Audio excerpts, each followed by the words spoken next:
What's up, guys? Welcome back to Rise and Grind. Happy Monday. What Monday is it in January? The 3rd? The 2nd? Which one is it? I think the second. Last Second week Monday? was the first full week of the year, Damn. which the week itself went really fast. But now that I'm thinking about it, I think I lived 20 days all in 1 week. That's why I was confused for a second. Wait a second. How many Mondays have we had so far? Every wild. day last week was a Monday. Yeah.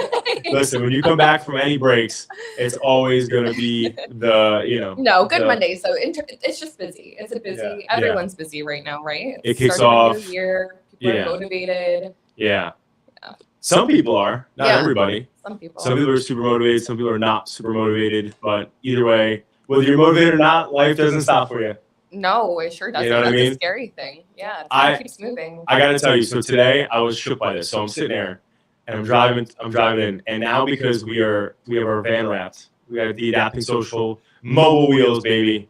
Yeah, it's ready to rock. We're picking it up today. But I look at every van, and I'm a marketing guy, obviously, so I always look at vans and wrapped commercial vans. And I'm looking at this van, and two things stood out to me. One, he had an iCloud email address on it. Oh, no. I was like, come on. Oh, no. Yeah, it was like carpetsjohnny@icloud.com, right? It's not his actual name, but it's like carpets, blah, blah. So I'm like, at the end of the day, Allie said we echoing. Oh, is that me? Let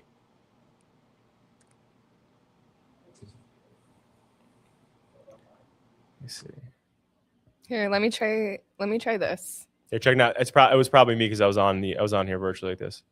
How about now?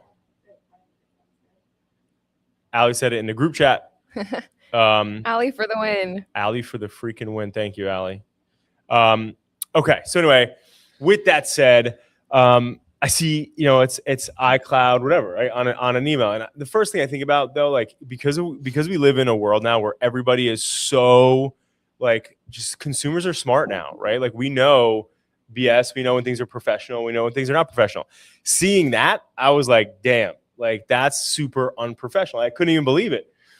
As I'm pulling next to the guy, the dude is in traffic at a light, picking his nose. Oh, right? Now you're fibbing. I'm dead serious. I'm like, I pulled next to him, right? And I'm looking, I'm like, because I got to see who has an iCloud, right? I'm thinking, I have so many thoughts. I'm like, this is probably an older guy, he's whatever. I pull up, this guy is straight up, his whole arm is in his nose. Oh my gosh. This poor guy. And I'm like, all right, this is why he's iCloud Johnny. This is probably, to that same point, though, I went to a restaurant over the weekend and Chris very quickly pointed, it was packed. This is a very well-known, place. Chris pointed out on Chick-fil-A? the menu. No, I wish that I would have been much happier. They had spelling errors scattered throughout their menu. Are you kidding? Scattered throughout their menu. And it was like, wow, like no matter how good of a place you're at, whenever you see a mistake like that or something that's just seems like slightly unprofessional, right, it does change your perception of that brand a little for bit. Sure. Right? Yeah. Listen, we got the manager's card. We're like, we could do this better for you. Well, listen, if I had a restaurant, that would be me. If I had a restaurant and you guys weren't there, I'd probably have a bunch of nothing would be spelled the right way. It would just be made up words. It would be a menu instead of a menu. Just fancy. That's funny. So let's check in with Emily over there. Emily, so if you're like looking at a business like that and you see an iCloud, you see something like, I don't know, does that bother you or no? I think it would like make me stop and be like, that's kind of weird. Like, I don't know. Like what's going on there? Yeah. I think kind of like when anyone doesn't use a Gmail, it's weird. Like when people still have Hotmail and stuff. Yeah. I'm like, what's going on? It definitely makes me feel like you can't trust them. How does anybody access Hotmail anymore? How is Hotmail even a thing? Through like Yahoo or Outlook or something like that. I don't know. But yeah, I think if it's not a Gmail, it's kind of weird, especially for our business. That's the thing though, that blows my mind though, because it's like when you're in a world where it's like everybody relies on the internet, like wholesomely, you know what I mean? Like everybody looks at stuff on social, on Google, on GPT, and like if you have like an unprofessional email address or like no website or no social, like one thing that blows my mind, like, oh, and that was actually the second thing, the picking the nose thing wasn't even as bad as this. they on their social medias to follow them on was only YouTube. And so when I went to the YouTube, there was like nothing there. Oh, you know what I mean? Is even worse than and it was an your old nose. it was like an old YouTube icon. You know what I mean? Like it's like you can't have that. Yeah, You can't keep have your that. social media. That's the bare minimum nowadays. Yeah, is being present on social platforms and then keeping them up to date at least. 100%. Right? Yeah, I don't know. Wild. It's just I keep talking about this, but like buying things on social media and buying things on like TikTok or whatever else, it's just like I feel like TikTok has done a really good job. Like influencers in the past, I feel like started like set the standard, right? Like if you were somebody who followed an influencer a couple years back, like 2010 to 2015, like you love this person, you'd go buy. Especially like I feel like in the health and wellness space, like if you saw somebody who was like pushing a protein and they were like, I love this, this makes me feel better, I get jacked. Like back then, I'd be like, oh, I got to get that thing. Mm-hmm. But like the way that they're doing it on TikTok now, it's like it's legit like you're watching QVC. Yeah. You know what I mean? It's like that. when I told you I bought the that like box cutter. Yeah. Right? Like the way that random person, and that person had like maybe 100 followers on TikTok, but the video they had of them, it was like a live, but the video that they had of them using it like an actual like practitioner was like, I need that because again, Jeffy B's always dropping boxes. Yeah. So, but like, I just feel like they're doing it so well now. And I think that like, again, like that's the way the world is moving. There's like, nobody needs QVC anymore. That we're seeing it. And it's stuff that we need. Well, when you think about it, QVC back in the day was a way to see the product and see someone else other than the business talk about the product for it to be sold. That's influencers nowadays, just on a different channel because people aren't watching TV. They're sitting there scrolling from video to video. Right. And to your point, it's like QVC after QVC episode. Right. Yeah. And it's interesting stuff. I mean, like I can't even imagine because during Christmas and the holidays, I nonstop. Do you guys see these electric bikes everywhere now with these kids? Like nobody pedals anymore. Am I the only one that's like, this is lazy and dangerous? I know, but like nobody pedals a bike anymore. What the hell happened to pedaling bikes? I know, that's what I'm saying. It's lazy. Move your legs. Crazy. I literally, so like this one kid that was on my block, that thing's got to go 25 miles per hour. I don't know how fast it goes. It is. They're but fast. This dude, I'll be driving home and he'll be like, because he heads in the same direction I do. And if I see him and he's on like the sidewalk or the street, he is zipping way past me. Mm-hmm. And I'm like, dude. And like, again, that's like, and these middle school, high school kids using that and they're going on main roads. Like that freaks me the hell out. I think it was last summer or maybe the year before, there was a kid who pulling out of my development, he got hit. Ooh. Yeah, because he was exactly that on an electric bike, wasn't wearing a helmet, was going in the opposite way of traffic. And like, they are a lot more dangerous, but, kids must have gotten them for the holidays because they're every day zipping down the streets. There's 3 or 4 of them going as fast as possible, but it is crazy. They're a lot of money too, by the way. I know. They're like $1,000+ at a minimum, which is crazy, which actually, this wasn't one of my topics for today, but I saw it and thought it was so interesting. U.S. e-commerce hit $258 billion during the holidays. That's how much we spent in the U.S., which is just absolutely insane. And then with that said, of the $258 billion, okay, wait, isn't it interesting though that people are spending less, right? They want to spend less throughout the entire year, but the holidays hit and everyone is like, dump my wallet. Yeah, well, dump my wallet. Here's everything. And most 20 billion of the 258 was buy now, pay later. They said that buy now, pay later hit an all-time high this holiday season. Wow. $20 billion on there. It makes sense when you really think about it though, because when you think about like the holidays and giving, like, like Tony Robbins says this, but like he's like the secret to living is giving. And I feel like during the holiday season, even if you're like, budget, but then like you're like, oh, my grandma really needs that electric blanket or electric socks, I don't know, but it's like, so it's like one of those things where it's like you really think like you see something when you're out, and you're like, oh man, blah blah blah. But I don't know, I feel like the holidays, because of that, like encourages people. And when you think about the buy now, pay later stuff, it's like, so I know so many people who like leverage it and talk about it like a lot, like, oh, there's just one thing, blah blah blah, and it's like, damn, You know? I would say that buy now, pay later is how, I mean, the stats don't lie, right? 20 billion in online spend. By the way, this doesn't account for it. The 258 billion is just an online spend. That doesn't account for what people purchased in store, which, you know, is a whole lot more. Oh yeah, right. Right, when you think about it. So did you? Well, we'll start with M. Did you do any in-person holiday shopping this year?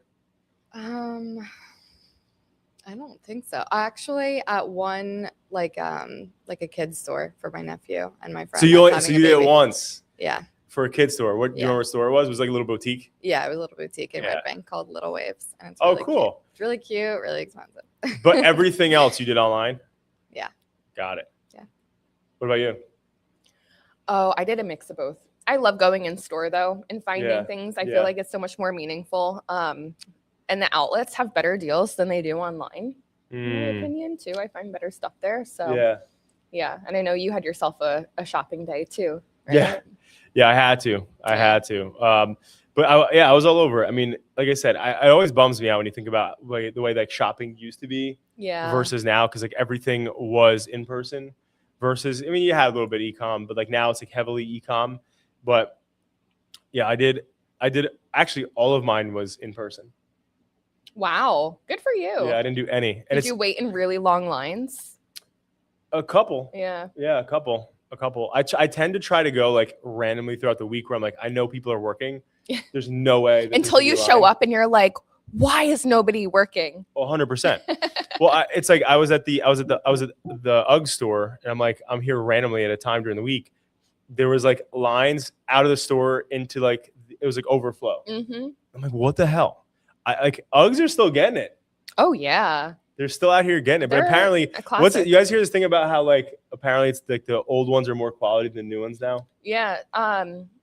And my sister has a pair. They're like the Australian brand, I guess, is different than the US brand in terms of like what they actually use to make out of it. So it's higher quality. Right. The old ones were, right? Yeah. I guess. I don't know. But yeah, I keep hearing that. They're just like they're manufactured differently in Australia versus how they are here. Yeah, really interesting.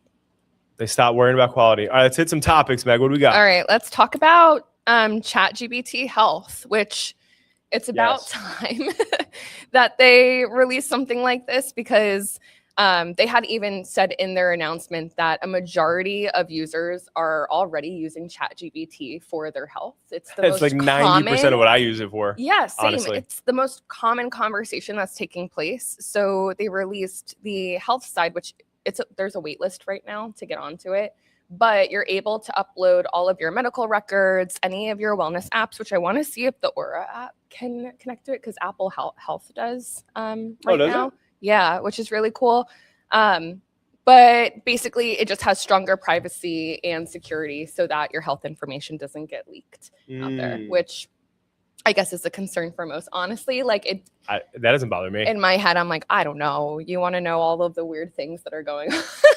Yeah. What are you going to do about it, right? Yeah. I don't know, but I guess HIPAA violations and things of that sort, they want to make sure that people feel secure. Apparently, they worked with 260 physicians across the world to put this together and make sure that it's giving you real advice, which I thought was kind of interesting, because when I first saw this, when I had sent this to you over the weekend, the first thought that I had was I'd be interested to see what doctors think of this. Yeah. Because technically, it's taking business away from doctors, right? Like I don't have to just get up. If I'm sick now with a cold or whatever it is, I don't have to get up and go to urgent care. I can just, go on ChatGPT and see what medicine I need. Realistically, the only way now you should go to a doctor, I think theoretically people will go to a doctor, is if you need antibiotics. Yeah. Like if you know and you GPT and it's like, yo, you need to go get an antibiotic or go get something tested, then like you're going. But before it was like, I want to go because I want to figure out what I have and what I can do.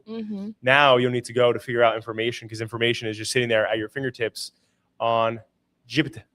I do wonder though if they're going to start to release like a ChatGPT pharmacy type of deal, like along with health. Like let's say it's able to fully diagnose like what you need, and then the next step just is pop an order in. Because you can, for example, on Amazon, you can order prescriptions, right? Like I was just going to ask, does Amazon do that yet? Yeah, Amazon, you can order prescriptions through Amazon right now. Submit from your doctor. Yeah, so you need to submit the script and everything. I haven't. Have you ever used that? No. I haven't used it either. I keep seeing the commercials for it, but I've never ever I've never used it. I've never seen anybody get the prescription. You know, I think it makes sense if you have a medication that you have to take daily, like Albus' medicine or like Vincenzo's medicine that you have to take a few times a day. It makes sense. Otherwise, for like an antibiotic, it's going to be way faster for me to just pick it up same day at CVS than to wait for Amazon to send it out, unless it's on a subscription where I need it multiple times. But yeah, really, really interesting with the ChatGPT Health version. I'm excited to see where it goes. Yeah, same. Yeah, really interesting. Okay, and then with the I actually was going to keep talking about ChatGPT, but I'm going to move over to brand experiences. Right now, a lot of agencies and marketers are predicting that brands are going to really invest in building their experiences on ChatGPT as opposed to their website. So where a lot of brands were optimizing the experience of their website, now they're looking to see how can I build an authentic, almost like in-store experience through ChatGPT. So we see Target do this right now where you can fully browse and check out through ChatGPT, but it's as if you're shopping through Target. And then we're seeing other different brands do the same thing. So we have ChatGPT, but then also Roblox, which I'm not into because I don't have young kids. Yeah, I'm not. But it, like, you know, all of Gen Alpha is obsessed with Roblox and they play that. And now we're starting to see brands invest in building these worlds on Roblox. So Elf, which is a makeup brand, it's a very, like, I remember when I was in middle school, like I would have Elf makeup because it's like a great kind of beginner type of brand. It's called Elf? It's called, ELF, eyes, lips, face, I think it is. Oh, okay. That makes sense. But it's very cheap, very affordable, right? And now they built their own world within Roblox, which is perfect because when you think about it, Gen Alpha is on there. They're trying to connect with the people who are getting into makeup. So they built out this entire like universe that is going off. It's going viral right now. So it's interesting to see these brands just think outside of the box. And instead of investing in their website, they were like, you know, let's build something in Roblox. Let's build something in, MetaQuest. Let's build something in ChatGPT. Different experiences. It's wild. And as the metaverse progressed and people are like, oh, I'm buying, real estate in the metaverse and whatever else, I feel like I haven't really heard much about it. But with these gamers, like gaming is becoming legit. Like people are making a lot of money gaming now. There's a lot of streamers. There's somebody that I used to go to high school with that actually is in the process of becoming a client now because she's like a famous streamer. Whoa, that's cool. Yeah.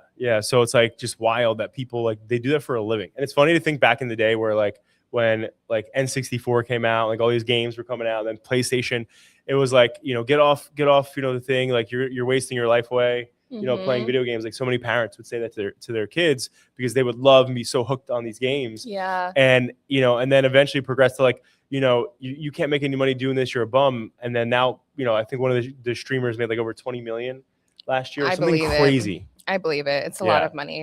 And it also, I have to say, as lazy as video games has seemed growing up, the people who are really good at video games have great like hand-eye coordinate. Their brain thinks so fast and they're able to hit so many different buttons that they're actually saying that those types of gamers would do really well in positions where like the military or I don't know, even just having to operate different robots nowadays and things like that sort. Yeah. They're brain games, right? Yeah. That's why they say, like, I never forget this, one of like the leading brain experts, Dr. Amen, he said that like games like tennis, as an example, are really good for your hand-eye coordination, which is great for the brain. Yeah. So to your point too, like when you're doing things that are like puzzles and challenging your brain, that fuels you, right? Yeah. Like it makes your brain stronger, which is important. Yeah, I think that's really important, especially with all of these AI tools we have nowadays. It's almost easy to not have to think about things. Right. And you want to exercise your mind as best as you can. All right. Those are all the topics we have. All right, guys. Happy second. Wait, Emily, what is it? Is it the second Monday? Is it the third Monday? Oh, we checking this out. Second Monday. All right. Happy second Monday of 2026. Guys, hope you have a fantastic rest of your day. And we will see you on Thursday morning. See you soon, guys.